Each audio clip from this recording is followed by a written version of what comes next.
বিসমিল্লাহির রহমানির রহিম। আসসালামু আলাইকুম প্রিয় দর্শক, চলে আসলাম আজকে একটা মিষ্টির ভিডিও নিয়ে। আজকে আমি আপনাদের সাথে শেয়ার করব কাঁচাগোল্লা। এই কাঁচাগোল্লাটা কিন্তু ছোট বড় সবাই খেতে পছন্দ করে। আর এই পছন্দের মিষ্টিটা আমরা বাজার থেকে চড়া দাম দিয়ে কিনে এনে বাসায় কিন্তু খুব সহজে তৈরি করে নিতে পারি। কোনো ঝামেলা নেই, ঝামেলা ছাড়া খুব সহজে এই মিষ্টিটা তৈরি করে নেওয়া যায়। তা আমি কীভাবে তৈরি করে থাকি চলুন তাহলে সেই ভিডিওটা দেখে নিই। আর প্লিজ আমার নতুন নতুন ভিডিও পেতে আমার চ্যানেলটাকে সাবস্ক্রাইব করে নেবেন, একটা লাইক দিবেন, শেয়ার করে নেবেন। আমার এই নামে ফেসবুক পেজে একটা ফলো দিয়ে দেবেন। তো এখানে আমি নিয়েছি 1.5 কেজি দুধের ছানা কেটে। দুধের ছানাটা কাটা কিন্তু খুবই সহজ। দুধটা যখন বলক চলে আসবে তখন 4 টেবিল চামচ ভিনেগারের সাথে 4 টেবিল চামচ পানি দিয়ে, তারপর বলক চলে আসলে দিয়ে একটা বলক দিয়ে, তারপরে একটা চালনির ভিতরে নিয়ে ছানাটাকে ধুয়ে তারপর একটা কাপড়ের ভিতরে 30 মিনিটের জন্য ঝুলিয়ে রেখে দেবেন, তাহলে পানিটা ঝরে যাবে। তারপরে ছানাটা নিয়ে এইভাবে একটু মুথে নেবেন। এটা কিন্তু বেশি মুথে নেওয়া লাগবে না, হালকা হাতে এইভাবে একটু চটকিয়ে নিলেই হবে। তা আমি কীভাবে হালকা হাতে কষলিয়ে নিতেছি সেটা আপনি একটু দেখে নিন।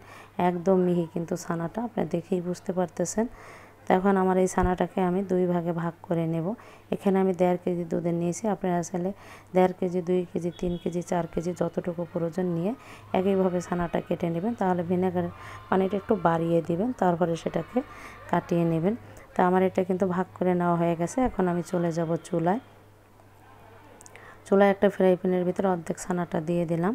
ছানাটা দিয়ে আমি চুলার জালটাকে অন করে দিয়েছি মিডিয়াম আঁচে রেখে। তারপরে এই ছানাটাকে আমি জাল করে নেব। এখন ছানার ভিতরে দিয়ে দেব 1/3 কাপ কনডেন্স মিল্ক। এই কনডেন্স মিল্কটা দিয়ে দেবেন।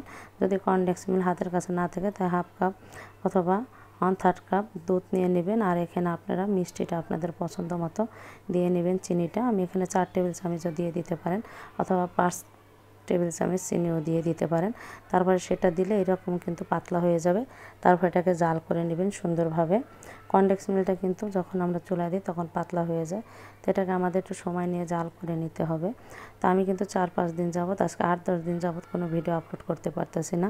আমি অনেক অসুস্থ ছিলাম, জ্বর ছিল, গলাটা বসে গিয়েছিল, তাই দিতে পারি নাই। এখনও বসা গলা নিয়েই কিন্তু কথা বসিতেছি। যদি আমার এই ভিডিওতে কোনো ভুল ত্রুটি হয় কথার ভিতরে আমাকে ক্ষমা করে দিবেন। তো আমাদের এটা যখন একদম ঘন হয়ে যাবে তখন আমাদের এটাকে নামিয়ে নিতে হবে। একটু ভিজা ভিজা রেখে নামিয়ে নিতে হবে, যেহেতু আমাদের ওই জায়গায় কাঁচা ছানাটা আছে, সেই ছানার ভিতরে দিয়ে মিক্স করে নেব। তো আমার এটা কিন্তু হয়ে গেছে। এটা ঠান্ডা হলে আরও জমাট বেঁধে যাবে, তো এটা নামিয়ে নেব। তা নামিয়ে নেওয়া হয়ে গেল। এখন কাঁচা ছানার ভিতরে আমরা এই ছানাটা নিয়ে নেব। ছানাটা দেওয়ার পরে এখন আমরা এটাকে নামিয়ে নিলাম। নামিয়ে নেওয়ার পরে এটাকে আমরা একটু হাত দিয়ে তারপর এটাকে মেখে নেব। এটা গরম, তা গরম অবস্থায় হাত দিয়ে মেখে না নিয়ে এখানে আমরা পেঁচুলা দিয়ে তারপরে এটাকে একটু মেখে নেব। একটু খেয়াল রাখবেন গরম অবস্থায় যদি হাত দিয়ে না দিতে পারেন তাহলে এইভাবে পেঁচুলা দিয়ে একটু মিক্স করে নেবেন। তো আমার একটু ঠান্ডা হয়ে গেছে, এখন আমি হাত দিয়ে করে নেব।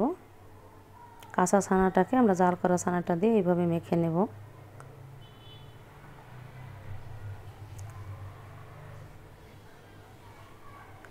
তাই এটা কিন্তু আমার খুব ভালোভাবে দেখুন মেখে নেওয়া হয়ে গেছে। এখন এটার ভিতরে আমি দিয়ে দেবো 1/2 কাপ গুঁড়ো দুধ। এখানে কিন্তু দোকানে যারা কাঁচা গোল্লাটা তৈরি করে তারা কিন্তু ময়দাটা টেলে তারপরে দিয়ে দেয়, তারা কিন্তু গুঁড়ো দুধটা ব্যবহার করে না। এটা খেতে কিন্তু বেশি ভালো লাগে না। কথা আছে না, যত গুড় তত মিষ্টি। এটার ভিতরে যতটা দুধ ব্যবহার করবেন ততটাই ভালো হবে। এখন আমার এটা হয়ে গেছে, আমি এটাকে গোল গোল করে শেপ দিয়ে তারপরে নিতে আমি দু হাত দিয়ে করতে চেয়েছিলাম, দেখি এক হাতেই হয়ে যায়। তো এক হাত দিয়ে একটা বলের মতো তৈরি করে এখন আমি এটাকে গুঁড়া দুধের ভিতরে একটু কোট করে নেব। তো আমার একটা তৈরি করে কোট করে নেওয়া হয়ে গেল। এখানে আমি আর একটা এইভাবে নিয়ে নিলাম, নিয়ে হাতের ভিতরে নিয়ে এইভাবে গোল করে নেব। এটা গোল করা কিন্তু খুবই সহজ। আবার আমি গুঁড়া দুধের ভিতরে এইভাবে কোট করে নেব। তো আমার এটাও কোট করে নেওয়া হয়ে গেল। তো আমি একে একে 3টা তৈরি করে আপনাদের একটু দেখিয়ে দিলাম যেটা কিভাবে আপনারা তৈরি করে নেবেন। খুবই সহজ কিন্তু। তো আমার একইভাবে সবগুলো তৈরি করে নেওয়া হয়ে গেছে। এখন আমি আপনাদের একটু দেখিয়ে দিই।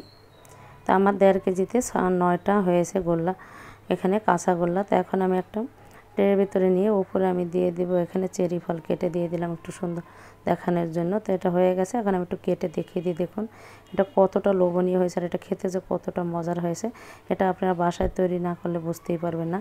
তো এইভাবে কিন্তু আপনারাও বাসায় তৈরি করে নিতে পারেন এই কাঁচাগোল্লাটা, আর এটা খেতে খুবই মজার হয়েছে। আপনারা কিন্তু খুব সহজে এইভাবে কিন্তু কাঁচাগোল্লাটা তৈরি করে নিতে পারেন। তো আমার আরও নতুন নতুন কোনো মিষ্টি রেসিপি আপনারা দেখতে চাইলে আমাকে কমেন্টস বক্সে কমেন্ট করে জানাবেন, আমি আপনাদের সাথে শেয়ার করে দেব। তো এইভাবে তৈরি করে খেয়ে আমাকে কমেন্টস বক্সে জানাবেন আমার এই কাঁচাগোল্লা মিষ্টিটা আপনাদের কেমন লাগলো। যদি আমার এই ভিডিওটা ভালো লাগে আমার চ্যানেলটাকে সাবস্ক্রাইব করে নেবেন। আপনারা সবাই ভালো থাকেন, আল্লাহ হাফেজ।